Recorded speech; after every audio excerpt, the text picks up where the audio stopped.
Hi there, welcome to Motherhood in the Diaspora UK.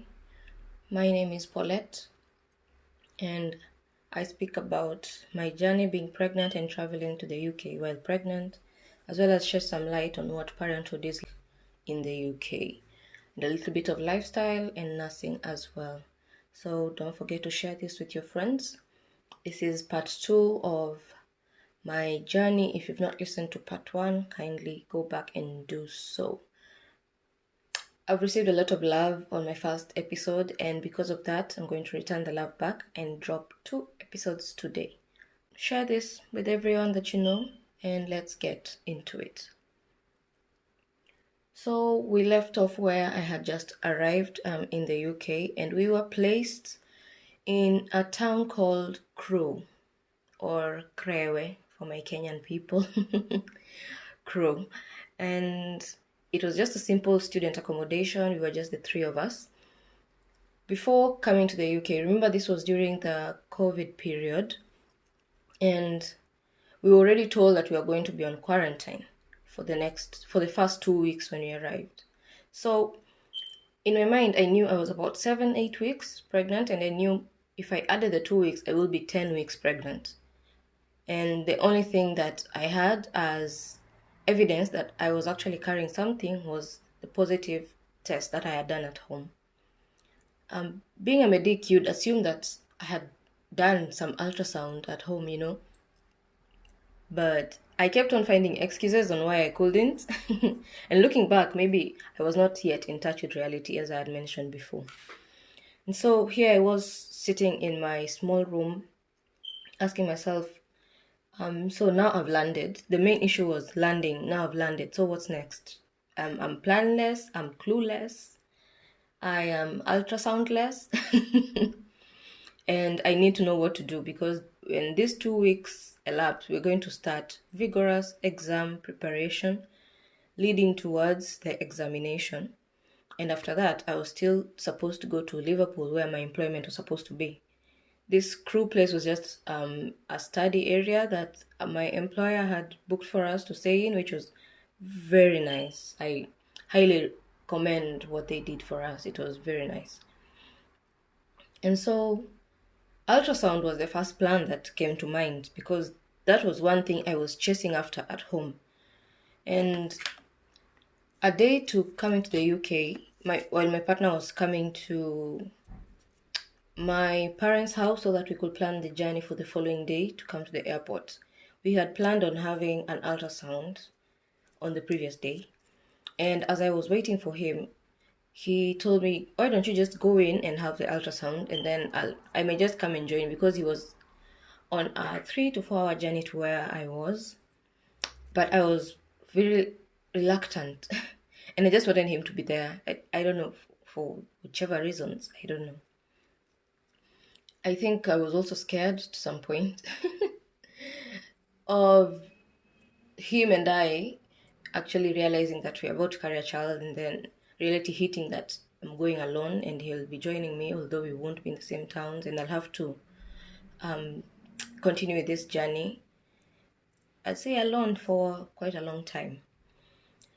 And now I had to research on how I'm going to book this ultrasound, because first thing that came to mind was I actually need to confirm the presence of this pregnancy, because all along I've been carrying my suitcases.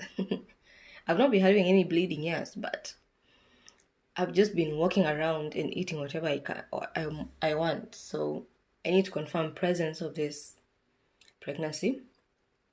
I need to know the gestation, to confirm the gestation as well, so that I know how to break it down to my employer. I know how to plan myself so that I can plan my maternity leave and stuff like that. I needed to know if there were twins or a single fetus. Both him and I have history of twins in our family, so that was something I was not willing to deal with. And I would have just cancelled my visa and gone home, because there is absolutely no way I'm going to struggle with twins in a new country. With no nanny, no mother-in-law, no mom. Oh, no. And I also needed to know the placement. People walk around with ectopic pregnancies and they end up being emergencies. So those are just my reasons. if you're pregnant, you can always talk to your doctor or your nurse to know when you can do your ultrasound. So I went on to Dr. Google, and just a little bit of I'd say not story time, but just a little bit of explanation of my expectations and my assumptions compared to how to book an ultrasound at home. So if you're pregnant in Kenya, every time I talk about at home, I'm referring to Kenya for those who are not aware. So every time, anytime you're pregnant, you could just walk into any ultrasound room, or you don't even need to call them. You just walk into one of these stations that usually have ultrasounds. You can walk into a private hospital, you can walk into a public hospital and request for an ultrasound. They might need you to see a doctor, and the doctor is always available to prescribe it, because you can't just walk in and be like, yo, I put that thing on my belly. You have to go through some place and get a referral letter or something of the sort. But these are services that you can easily acquire. Yeah. So I just went online and typed public hospital, get an ultrasound for pregnancy. And the explanation that was there was, yo, I thought it's going to be quite straightforward because we've been colonized by the British people. So I just assumed we share a lot of things. Education system, how buildings look like, what our towns are called. So health system might have just been the same. That was what I was thinking. I was so wrong. Because unlike a home where you can walk into any place and get any service that you want, in here, if you want to get a service in a public sector, you have to go through something called a GP. And a GP is just another name of a doctor, but they call them GP centers because those are community centers, or what we call dispensaries at home, where you find day-to-day healthcare services that you need. And that's where you're going to find a doctor who serves a certain mile or radius or population of people. And you can't just walk into there and say, you know what, I'm pregnant and I want an ultrasound. Kindly write for me the request form and I can go and get the ultrasound.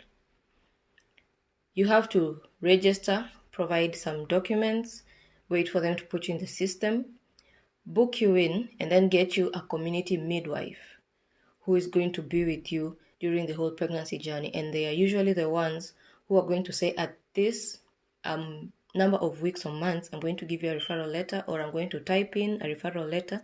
Then you're going to go to the main hospital, get your ultrasound, and then it's going to be in the system. We'll be able to see.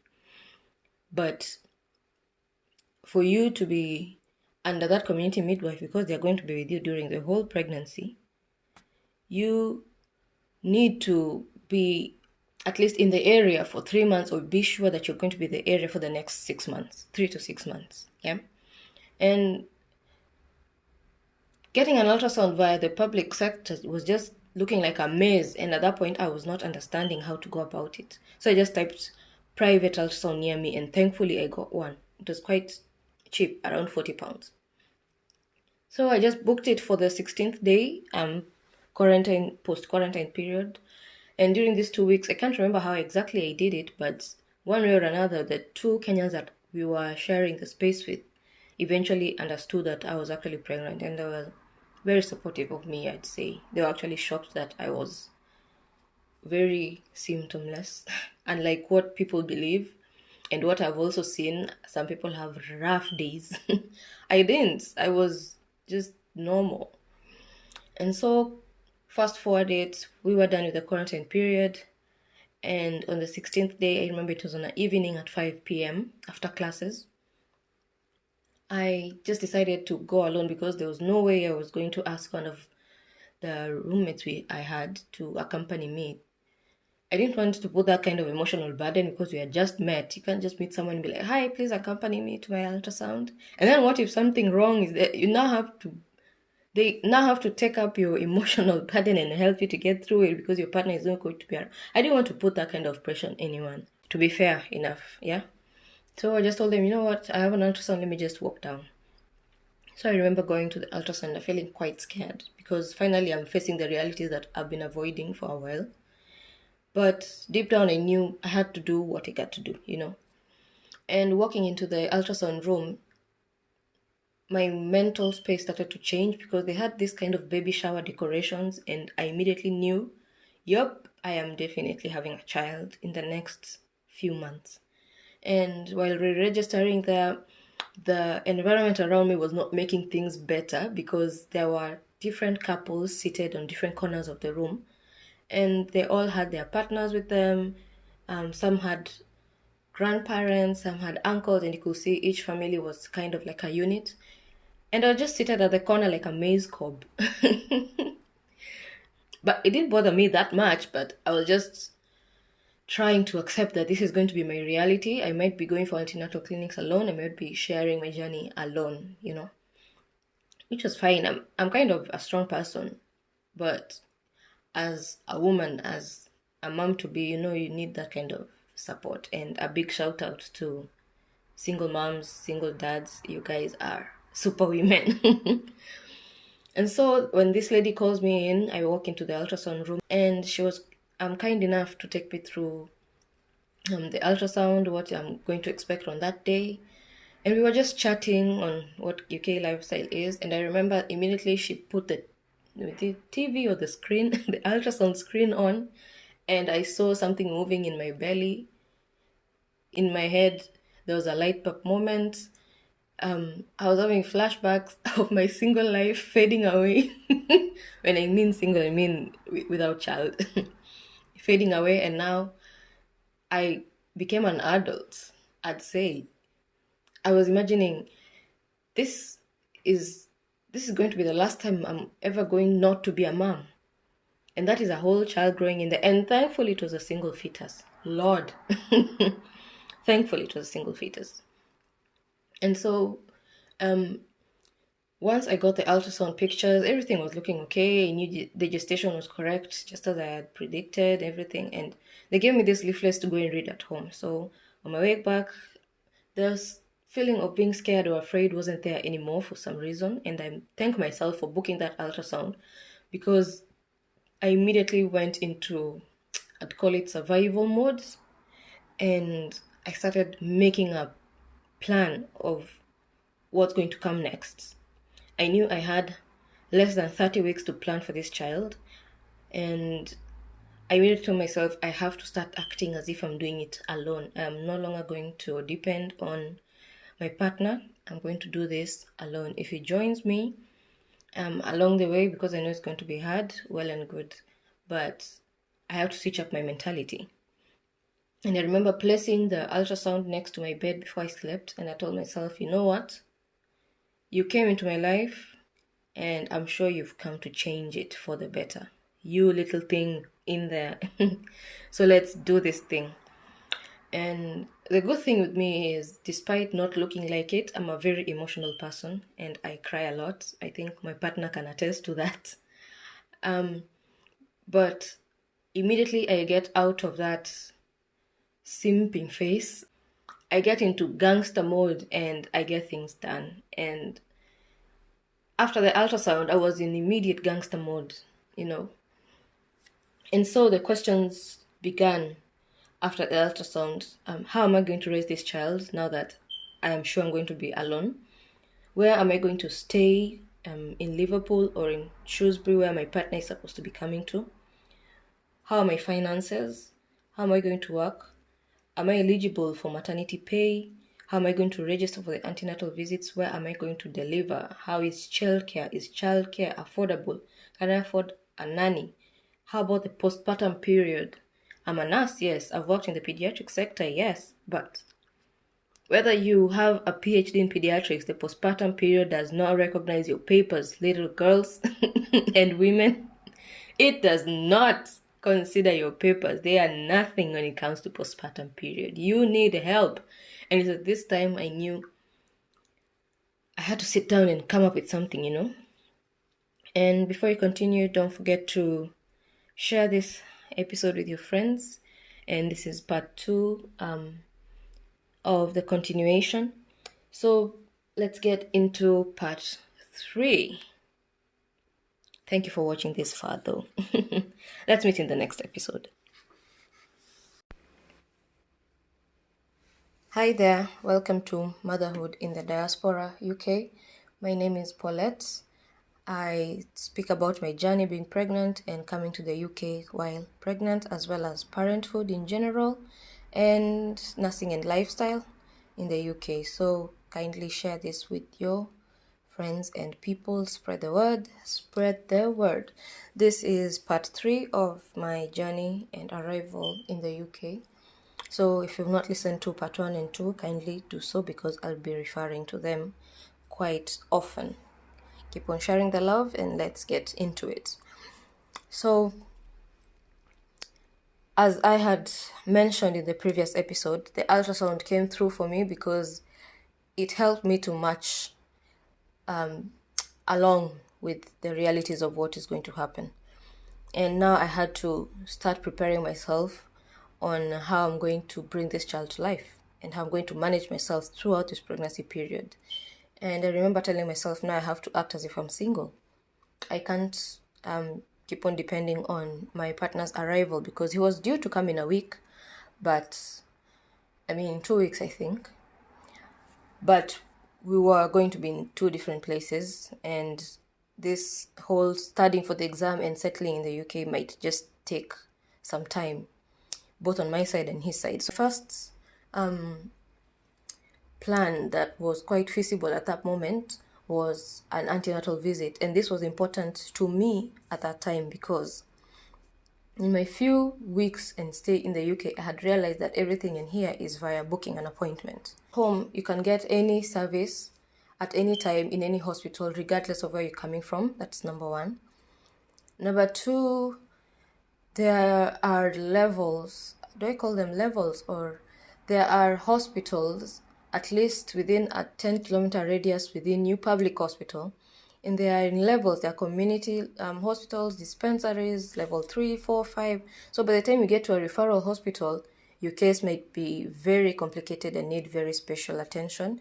But day-to-day healthcare services, you can easily walk into any center, get it and go home. You might see a doctor at any time that you want. You might even go online and search for a doctor in a certain hospital, call them and meet them in their private clinic, which is, I would say, affordable compared to what is here.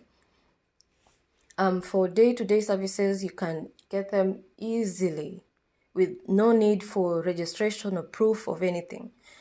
I had shed a little bit of light on what registering for in order to get healthcare in my previous episode, but just to give a little bit of clarity is the GP centers that I had mentioned are usually serving a certain population, and despite there being several GP centers around you, there are no intermediary hospitals between the GP centers and the main hospitals. So you can imagine anyone who has a flu, headache, COVID are calling the GP centers to get these services. The next hospital you're going to is a referral center. You can imagine the kind of influx of people and the kind of pressure that there are and there is on the GP centers as well as public hospitals. It's insane.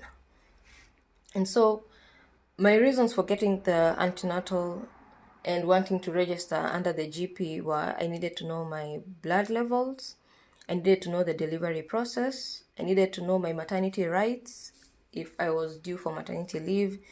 I wanted to get some supplements and wanting to understand if I could afford the private sector, and I thought these were conversations I could have with the midwife. So I just called the first GP that I got that was near me, and they explained to me that I needed to show proof that I was actually living in that area. I understand that it's not a must for you to show, but they were insisting that I needed to show proof. And I was getting worked up because for you to show that you live somewhere, you need to have an official document, yeah? And it meant that I had to be renting a house or an apartment that had a let agreement that had my name, number one, or I was paying some sort of bill, like a council tax bill or a water bill. Council tax is kanjo for my Kenyan people. Council tax bill or water bill, electricity bill that had to be in my name. And in order for you to even get that, you needed a bank statement. In order for you to get a bank statement, you needed to book to even register into a bank. And this whole registering for a bank will even take weeks, if not months, for you to get a bank account, in order for you to start saving, in order for you to get a house to rent, in order for you to start paying the bills, in order for you to get proof of address, to get into a GP center. Do you see where I'm going to? Do you see the circle? That's the unending circle. And so I just told them, I don't have these documents. Plus, I'm not going to stay here for 3 to 6 months.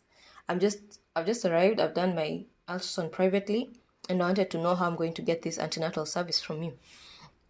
So the lady that I was talking to in the GP just advised me, because you're not going to be here for a while, and registering in the GP, despite giving us those documents, might take another maybe 1 to 2 weeks, and even after that, you might need to wait for another 2 to at least 4 weeks in order to get an appointment by a midwife. And that will be, if you're on the lucky side, there is a very long waiting list. But we'll still need to get you a midwife to start you off in your pregnancy period, So she advised me to call the nearest public hospital that I had and explain myself. So I was imagining, my goodness, what is this? So I called because there's nothing I can do.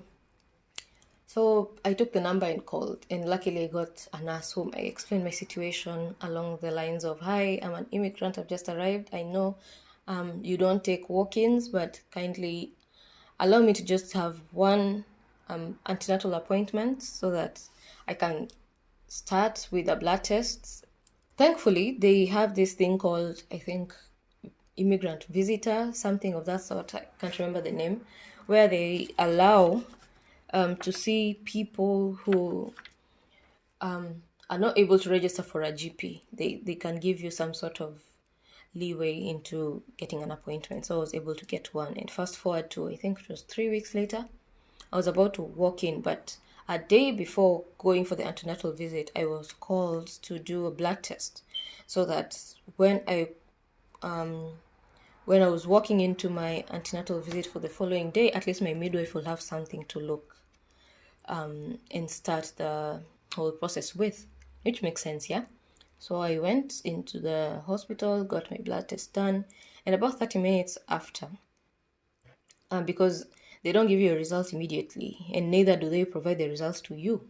Unlike at home, where you can sit there, wait for your results, and demand to get your test, and they print them out for you. That does not work like that here.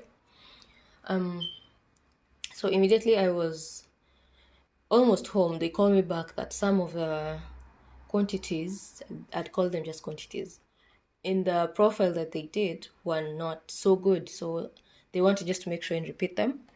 So I went back and they did the blood tests once again, and they told me, you can go. If the tests remain the same, they'll talk to my midwife. If not, then I wouldn't receive a call. And that's how things are done here. You can either log into your, there's something called the NHS application, see your blood tests. If you're able to read them, you might be able to know what's going on. And if someone does not call you to tell you that something is wrong, then most likely you can just assume everything's fine. But always ask if you're in Europe, always call and ask about your blood tests. So they didn't call me back, so I just assumed my blood tests were normal. So when I walked into the antenatal visits, they looked at my ultrasound that I was done privately, that I had done a few weeks before. They were able to tell me about the delivery process, because that was my main issue. They confirmed to me that at least I was eligible for free maternity services. And that's one thing that I had already researched. But remember, not all immigrants are eligible for that. So just make sure that you are eligible in the country that you're going into.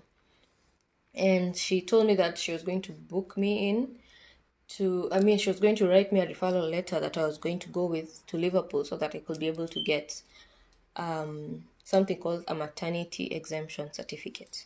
And that certificate is what you use to present to your employer to show evidence that you're indeed pregnant in order for you to start planning your maternity leave, your maternity pay as well. And through that certificate, you'll be able to get free prescriptions. Yeah. Because they also do not offer supplements in the hospital.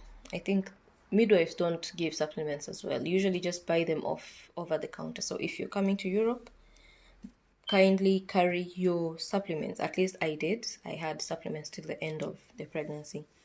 So, and carry your vitamin D and calcium as well. Or buy Pregnacare, which has a combination of all those. At least you'll be covered by Pregnacare. This is not a sponsored ad. And so fast forward, the whole antenatal visit was like 15 minutes, and she was able to log me in the system. And I asked her, how are my blood tests? Because they asked me to do them again. And she said, has anyone called you? I told her, no. From yesterday, after repeating the blood test, no one has called me again. She said, then most likely they are okay. And she just took a quick glance on the system and she said, yep, everything looks fine. And that was it. So I knew I had another 4 weeks to do my exam, and my partner was coming in the next, I think, 3 to 4 days after that antenatal clinic. So I just asked her, so how am I going to get this results? She told me it's in the system. When you go to the next hospital, they might be able to get them. If not, there's a certain app called Badger app where you can get all your documents and all your appointments. But you'll need to register in the GP, and the community midwife, they'll be able to show you how to get those things in Liverpool. But for now, we're going to let you go because your tests are normal and everything else looks okay. But reality and truth of the matter is there was nothing okay with my blood tests. And because I didn't have a copy, I could not check. And I didn't have the Badger app as well. And I came to learn about the Badger app when I was 39 weeks pregnant. I didn't have any access to my records at any point in my pregnancy. I don't know if that's how things are done. If I have another pregnant friend who has followed the system from the word go, maybe I could ask them how it's done. But for me, I've just accessed my blood test recently via some crude methods, of which I actually assume there are better ways of getting. Trust me, in the next episode, I'm going to tell you how to access your blood test. Well, so now that plan number 1 was done and dusted, my antenatal visit was done, and I had assumed that my blood tests were good. The next thing was my partner is arriving, and we had to start settling and knowing how we are going to handle this whole situation because time was ticking. This child is growing, and we had started to realize settling is going to take more than a year or 2, yet this child was going to come in the next 6 or 7 months. And as I was waiting for his arrival, I know someone might ask, why on earth did you even think it was going to be possible for you guys to handle a pregnancy while being alone with no family and friend, and also living worlds apart when you didn't even have a plan on how you're going to consolidate and actually live together from the start? And how come you left him and then he came afterwards with a different employer instead of coming through your spousal visa, or you staying at home and coming via the spousal visa? And there is a whole story behind that I'm going to share with you in the next episode. So thank you for watching. I am the Paulette on all social media platforms. Continue sharing this podcast with your friends, and let's meet in the next episode. Thank you for the love. I really appreciate it. See you in the next episode.